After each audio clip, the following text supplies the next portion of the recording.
A história mostra que crimes anteriores frequentemente atraem atenção especial da polícia e influenciam a severidade da punição. No entanto, os suspeitos nem sempre são culpados. A principal tarefa das autoridades policiais e do tribunal é examinar cuidadosamente cada caso e avaliar o envolvimento de forma justa. Nesta história complexa, os investigadores tiveram que fazer grandes esforços para descobrir a verdade. Laura Lee Feist, do condado de Orange, Califórnia, namorava James Kendall, um estudante de sua faculdade. Apesar do bom relacionamento, havia um problema sério.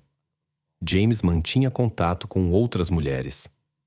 Quando Laura descobriu, em vez de simplesmente terminar o relacionamento, ela planejou uma vingança enquanto continuava saindo com ele. Em 11 de maio de 1982, James levou Laura em sua picape até sua casa em Laguna Beach. Ela saiu, pegou um revólver e voltou ao carro. Houve um incidente. Laura usou a arma contra James e depois a apontou para si mesma, sofrendo um ferimento no ombro. Os vizinhos ouviram os tiros e chamaram os serviços de emergência. Os socorristas chegaram rapidamente ao local. James não pôde ser salvo. Laura foi levada com urgência ao hospital. Inicialmente, a polícia seguiu a versão de um assalto, relatada pela ferida. Mas a investigação detalhada do local do crime levantou dúvidas nos investigadores. Não faltavam objetos de valor, e no local foi encontrado o cartão de visita de um joalheiro com uma mensagem da jovem. Isso revelou que ela havia planejado uma encenação, mas não conseguiu executar completamente seu plano. Em vez disso, sofreu um ferimento leve ao tentar simular um ataque por um estranho. Após sua recuperação, Laura se encontrou com os investigadores. Durante a conversa com eles, ela mudou várias vezes sua versão dos eventos. A jovem insistiu que ela e James foram atacados por ladrões, mas constantemente se envolvia em contradições nos detalhes e não podia explicar o aparecimento da nota.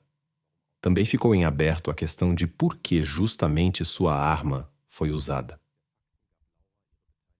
Sob a pressão dos fatos, Laura admitiu seu envolvimento no incidente. Ela contou que agiu devido ao relacionamento complicado com James e temia por seu bem-estar. Segundo suas palavras, o jovem mostrava traços desagradáveis de caráter e frequentemente encontrava outras mulheres, o que a perturbava muito. A investigação trouxe novos detalhes à luz.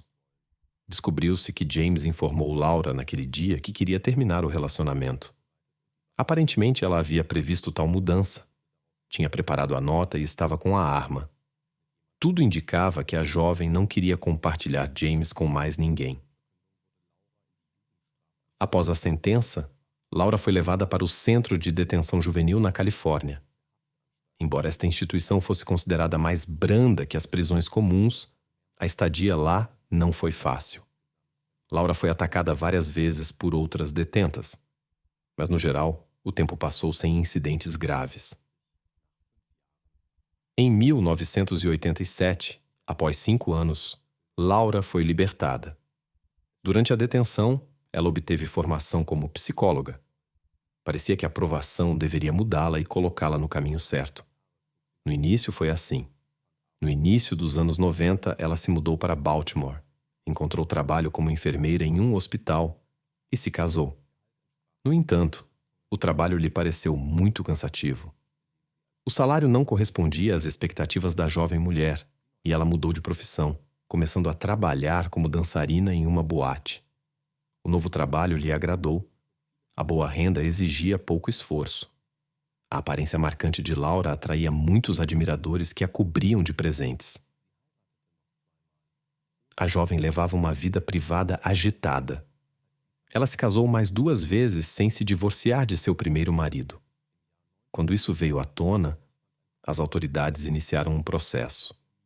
Em 1993, houve um julgamento onde Laura foi acusada de bigamia. Por fim, ela recebeu 6 meses de liberdade condicional. Esta punição não mudou seu comportamento. 2 anos depois, Laura foi presa novamente. desta vez por simular um caso de seguro. Ela atirou em seu carro para receber uma indenização. Durante sua prisão, foram encontrados objetos roubados, incluindo um anel no valor de cerca de $3.000 que havia sido roubado dos vizinhos. Por fraude, ela foi condenada a 7 anos, mas passou apenas 6 meses atrás das grades. A sentença foi revogada. Em 1997, Laura se mudou para Corpus Christi, uma cidade costeira no sul do Texas. Lá, ela voltou a dançar.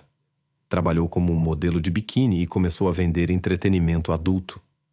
Este negócio provou ser muito lucrativo e lhe trouxe rendimentos consideráveis. Depois de economizar dinheiro suficiente, ela realizou seu sonho de longa data. Comprou uma vila à beira-mar. Ela sempre perseguiu seus objetivos com persistência e, nesta fase da vida, conheceu o britânico Phil Day. Seu relacionamento se desenvolveu rapidamente. Logo se casaram e então o casal teve um filho, Cameron. As pessoas ao seu redor notaram que Laura era atenciosa com seu filho. O acompanhava ao treino de futebol, mas mal se comunicava com outras mulheres. Estas se mantinham distantes, pois temiam sua influência sobre seus maridos. Como se descobriu, suas preocupações eram justificadas. O casamento aparentemente feliz de Laura e Phil durou até o verão de 2011. Como representante comercial, ela conheceu o caminhoneiro David Sailing, que era 12 anos mais jovem que ela. A aparência marcante de Laura atraía a atenção de todos os homens no trabalho. Quando se conheceram, descobriu-se que ambos estavam infelizes em seus casamentos. David estava com Kelly e Laura estava cansada da vida monótona com Phil. Entre eles surgiu uma atração imediata. David contou honestamente à sua esposa sobre seus novos sentimentos, o que foi uma notícia desagradável para ela. No entanto, Kelly não se opôs e concordou com o divórcio. Laura e David realizaram a separação de seus parceiros e começaram a viver juntos. Após o divórcio em maio de 2012, ela até mesmo deixou Cameron com Phil para se dedicar inteiramente ao seu novo relacionamento. David recebeu o direito de ver seu filho nos fins de semana. O resto do tempo ele vivia com Kelly. O jovem casal passava quase todo o tempo juntos. Ocasionalmente Taylor, filho de David, se juntava a eles. Sua mãe era cautelosa com Laura, que havia entrado em sua família e destruído o casamento. Mas Laura se esforçava para fazer amizade com ambos, pois entendia o quanto eram importantes para seu escolhido. Gradualmente, ela conseguiu encontrar uma linguagem comum tanto com Taylor quanto com sua mãe. Laura estava feliz com seu novo parceiro. Em agosto de 2012, ela e David se casaram em Las Vegas. O casal se estabeleceu na espaçosa vila de Laura com piscina. David trabalhava como caminhoneiro de longa distância e frequentemente estava ausente enquanto Laura desfrutava do conforto doméstico sem trabalhar. Mas logo aconteceu algo inesperado.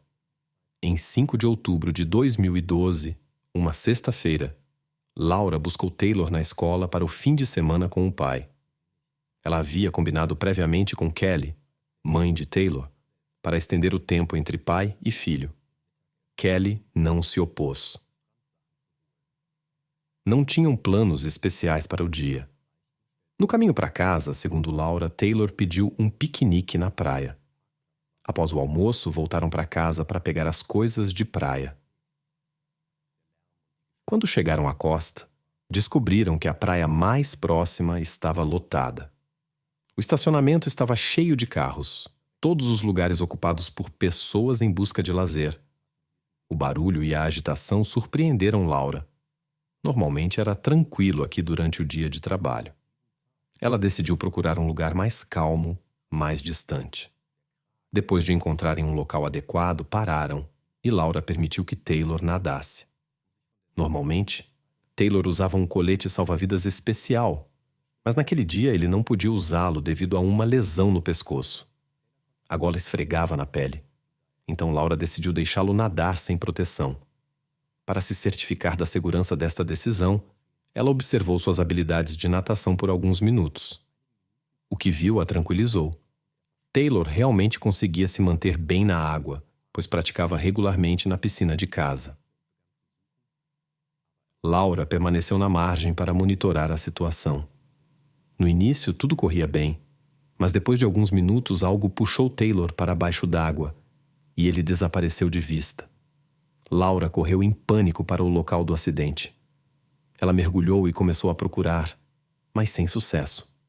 Logo depois, ela o avistou a alguns metros do local do mergulho, balançando imóvel nas ondas. A madrasta nadou até ele e tentou fazê-lo recobrar a consciência, mas ele não respondeu. A mulher puxou Taylor para a margem. Ele não mostrava sinais de vida. Ela tentou prestar primeiros socorros, mas devido à sua forte agitação não conseguiu executar os procedimentos necessários corretamente, embora fosse treinada para isso. Laura ligou para o número de emergência 911, mas o atendente advertiu sobre um longo tempo de espera devido à distância do local do acidente até a cidade. Decidida a agir por conta própria, Laura levou Taylor para o carro e dirigiu até o hospital. Em 30 minutos, ela percorreu 20 quilômetros. Ao chegar ao destino, correu para dentro e pediu ajuda. Apesar de todos os esforços da equipe médica, não foi mais possível ajudar Taylor. Os médicos encaminharam a informação às autoridades policiais para investigação, seguindo o procedimento padrão. Os policiais tiveram que dar a triste notícia a David. Quando o pai soube do incidente, partiu imediatamente de seu local de trabalho distante para o hospital. Os investigadores também informaram Kelly, que igualmente se apressou para lá. Quando ela chegou primeiro, soube apenas que Taylor tinha sofrido um acidente na água. Os médicos não puderam fornecer mais detalhes. Laura estava por perto. Descobriu-se que a madrasta havia decidido por conta própria, sem informar ninguém, levar Taylor à praia a pedido dele. Ela insistia na versão de um acidente. Kelly começou a fazer acusações em voz alta a Laura, mas esta permaneceu surpreendentemente indiferente. Mais tarde, David chegou. Sem conhecer os detalhes, inicialmente culpou Kelly, pois pensava que Taylor estivesse com ela. Quando soube a verdade, que o menino estava com Laura, ficou chocado. As primeiras dúvidas sobre a casualidade do incidente vieram da mãe. Ela não entendia por que Laura havia levado Taylor à praia sem permissão e permitido que ele nadasse sem equipamento de proteção. Os investigadores também notaram inconsistências. Primeiro, não foi escolhido o hospital mais próximo. Outra clínica e os bombeiros estavam mais perto. Laura explicou isso com pânico. Segundo, surgiram questões sobre por que ela não prestou primeiros socorros, apesar de sua formação médica e experiência hospitalar, mesmo com o atendente dando instruções claras. Em vez disso, ela dirigiu com Taylor por meia hora até um hospital distante, embora soubesse da importância crítica dos primeiros minutos. Esta decisão parecia inexplicável. Laura, David e Kelly foram chamados à delegacia para depor. Durante a conversa com os investigadores, Laura se comportou de maneira incomumente distante, como se o incidente não a tivesse afetado de forma alguma. Durante o interrogatório, ela ficou sentada com a cabeça baixa e evitava contato visual com os investigadores. Suas respostas eram confusas, sem detalhes concretos. A história parecia inverossímil. Laura nem conseguia dizer a que distância Taylor estava da margem naquele momento. Em vez de uma resposta clara, ela apenas repetia o quanto ele era bonito e como a onda o arrastou rapidamente. Seu comportamento levantou questões para os investigadores. A mãe de Taylor estava em profundo desespero e acusava Laura de negligência em seu dever de supervisão. Para David, esta situação também foi um golpe duro. Taylor era o mais importante em sua vida. Descobriu-se que o pai estava trabalhando com advogados para obter a custódia total de seu filho. Neste fato, os policiais viram um possível motivo para o incidente. Laura conhecida por seu caráter possessivo, havia até mesmo enviado seu filho para seu ex-marido anteriormente para construir um novo relacionamento. Provavelmente os planos de seu marido de obter a custódia total de Taylor não a agradaram. Os investigadores suspeitavam que a presença de Taylor poderia interferir em seu tempo livre juntos, e Laura possivelmente o via como um obstáculo para seu novo relacionamento com David. Ao seguir esta teoria, eles perguntaram ao homem como era o relacionamento entre Laura e Taylor. David respondeu que, pelo que sabia, eles se davam bem. Uma semana antes do incidente, ele começou a procurar informações sobre sua esposa na internet e descobriu fatos perturbadores de seu passado. Isso o surpreendeu muito, como se fosse uma pessoa completamente diferente. Quando David a confrontou, Laura o convenceu de sua inocência e explicou que havia se defendido de um ex-parceiro agressivo. Ele acreditou nela e continuou confiando a ela a supervisão de seu filho. Os investigadores examinaram a história de Laura e descobriram muitos fatos perturbadores. Eles notaram peculiaridades em seu comportamento no dia do incidente. Ela não informou os pais sobre seus planos, evitou a praia pública em favor de um local isolado, permitiu a natação sem equipamento de proteção e não garantiu supervisão adequada. Tudo isso levou à prisão de Laura Day por uma acusação grave. A investigação conduziu um experimento na água com um manequim especial de tamanho correspondente, mas os resultados não confirmaram a versão de Laura dos eventos. Menos de um dia após sua prisão, ela pagou numa fiança de $50.000 e foi libertada. Ela foi proibida de deixar a cidade e de frequentar lugares onde jovens se reúnem. Seu marido ainda acreditava na inocência de Laura neste momento e a apoiava. O marido sofria muito com o acontecido e planejava uma mudança para a Flórida com sua esposa, depois que Laura fosse liberada de todas as suspeitas. Ele considerava tudo um mal-entendido. Apesar das restrições de movimento, a principal suspeita foi despreocupadamente as compras no shopping poucos dias depois. Ela tentou se esconder sob uma peruca, mas um policial a reconheceu. Em 4 de dezembro de 2012, ela foi presa novamente por violar as condições da fiança. Laura negou todas as acusações. A investigação coletou informações meticulosamente. Apareceu uma testemunha ocular, cujo depoimento contradizia a versão da necessidade urgente de salvar Taylor.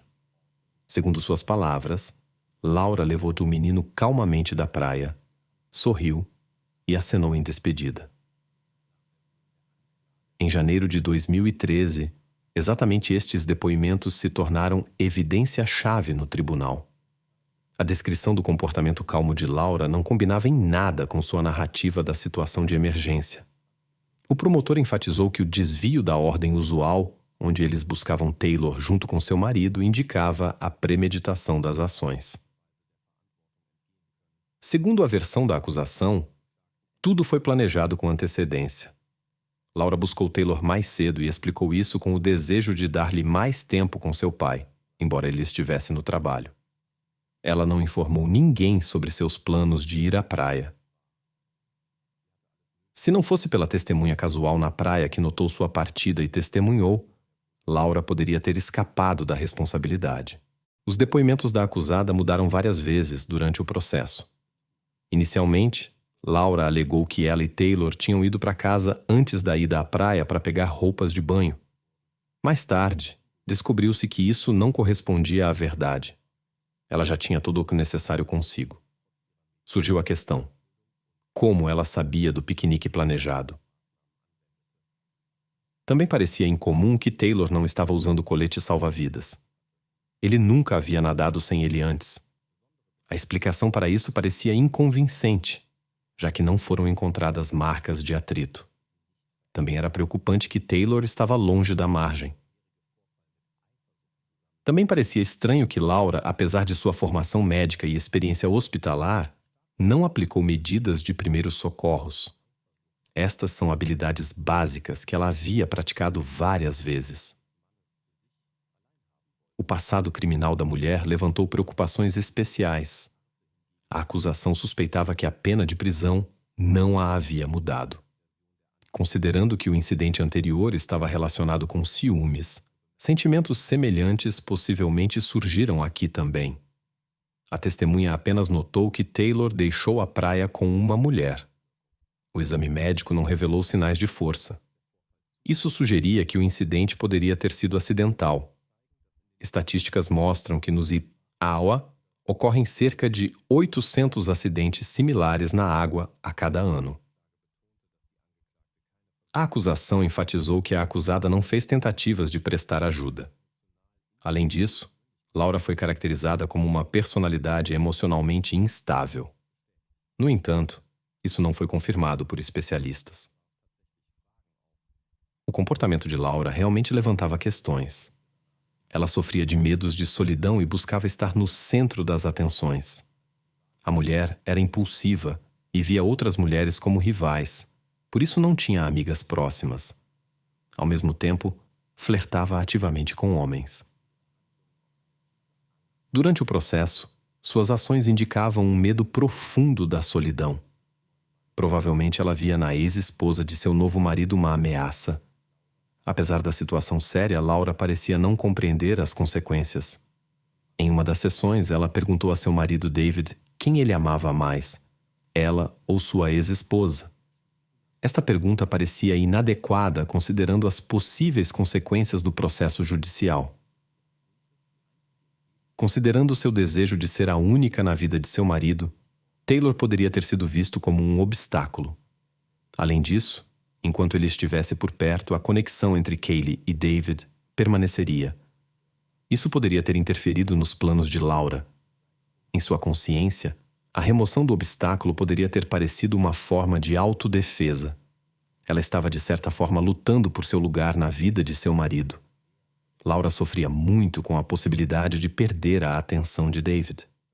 Inicialmente, o jovem marido apoiou sua esposa, mas quando novas circunstâncias do caso vieram à luz, até mesmo ele mudou sua opinião sobre o incidente com sua pessoa próxima. O homem entrou com pedido de divórcio e finalmente seu casamento se desfez. Em junho de 2013, o tribunal anunciou a sentença de Laura: prisão perpétua sem possibilidade de liberdade condicional. Apesar de todos os argumentos dos promotores, ela continua insistindo em sua inocência. Esta decisão judicial ainda causa discussões entre todos que tentam entender os acontecimentos. Provas diretas contra Laura não foram encontradas. Todas as evidências eram apenas circunstanciais. No entanto, isso não a ajudou a escapar da prisão. Contudo, Laura não perde seu ânimo mesmo atrás das grades. Ela encontrou um novo companheiro que conheceu na prisão. Ela começou facilmente um novo relacionamento, embora nunca mais possa deixar os muros da prisão.